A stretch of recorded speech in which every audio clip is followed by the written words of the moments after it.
Hey guys, it's Aimee, your golf coach. Welcome to Beginner Driver Series. Are you having trouble making consistent contact with the driver, let alone hitting the sweet spot?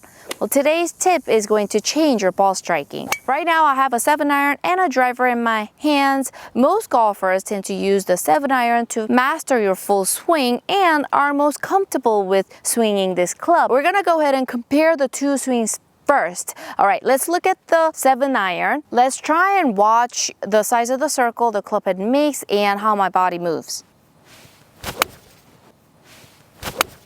The circle was pretty small, my body was moving pretty fast like a compact movement. Let's now compare to a driver swing. Watch the size of the circle the club head makes and how my body moves.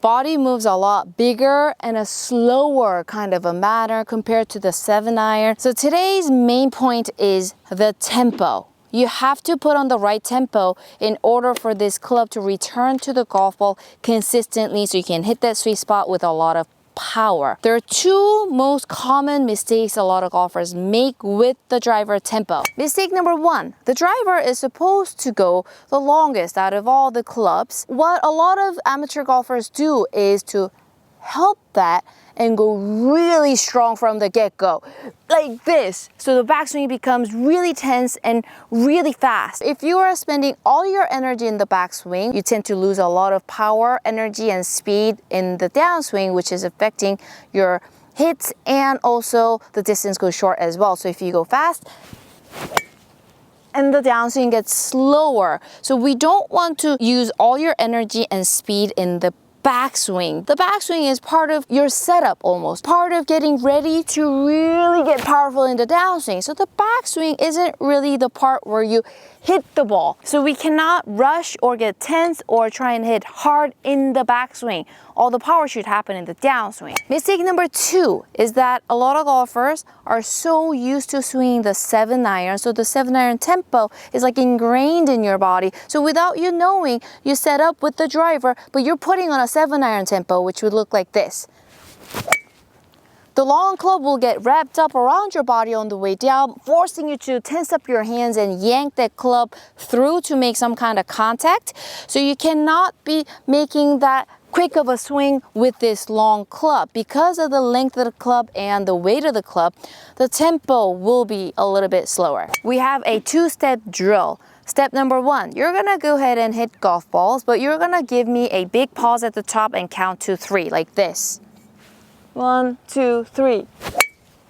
1, 2, 3. The more of this drill you do, the more you'll notice that the pressure distribution in your body will improve. It'll go from 2/10 of hands into your core and your legs, and your upper body will relax beautifully. That way you can be still for 3 seconds in the same spot. So the pressure distribution will improve. Another thing that's going to improve is that now, because you're able to control that top position, you will be starting the downswing from the same position every single time. Before, when you had a lot of tension, you're really rushed. Sometimes you would start the downswing here, sometimes you'll start the downswing at this position. Where you started the downswing was different every single shot, but now you'll have the same pressure distribution and same position to start that downswing, which will make your life a lot easier. 1, 2, 3. I don't care how you hit it, just make soft hits, but the main point is to pause 3 seconds at the top without any movement at all. Step number two, once you have control over that 3-second pause at the top, which is an exaggerated pause, we know that, right? After that, we have to adjust our downswing according to the new backswing. It's relaxed, it's nice and slow, it's nice and controlled. Now, downswing, we can't go with the old downswing, which is quick and yanking through. We have to adjust, and to do that, we're gonna focus on your trail shoulder. When you yank, stopped and finished way before where it's actually supposed to be because of the yanking through. We're just going to complete the trail shoulder turn like this. 1, 2, 3, and pay attention to the trail shoulder goes boom, like that.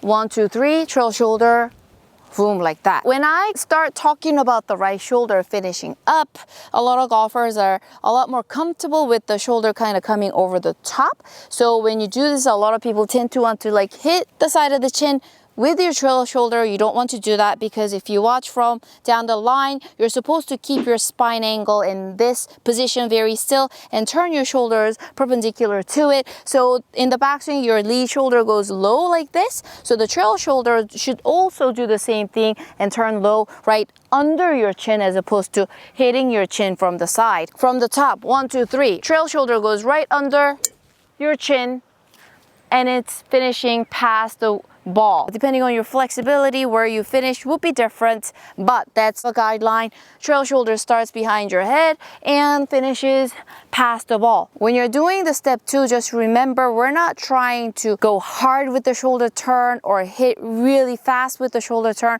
We're just taking it easy, taking it slow, completing the trail shoulder. If you force it, you could get hurt. So don't force anything. You're going 1, 2, 3, 1, 2, 3. Complete that right shoulder turn. I didn't even hit that hard at all, and that was not a bad hit. If you get used to the 2 things, now you can go ahead and get your normal speed back without pausing so much. Let's narrow it down to 1 second pause and then right shoulder finishing all the way through like this. That way we can get your tempo going. I always mention the 1-to-4 ratio. If your backswing is moving at 1 mile an hour, downswing should be like 4 miles an hour. Keep that 1-to-4 ratio going in the beginning. Just really exaggerate that. That way your backswing will calm down and then you can really use the trail shoulder rotation to gain a lot of speed with less effort. That way you get your tempo going, hit the sweet spot every single time so you can bomb it like the pros do. In the next video, I'm going to show you one tip that a lot of people don't really think too much about, but it's a very important move in your golf swing and it's a game changer. So look forward to that. Thank you so much for golfing with me today and see you in the next one. Mwah.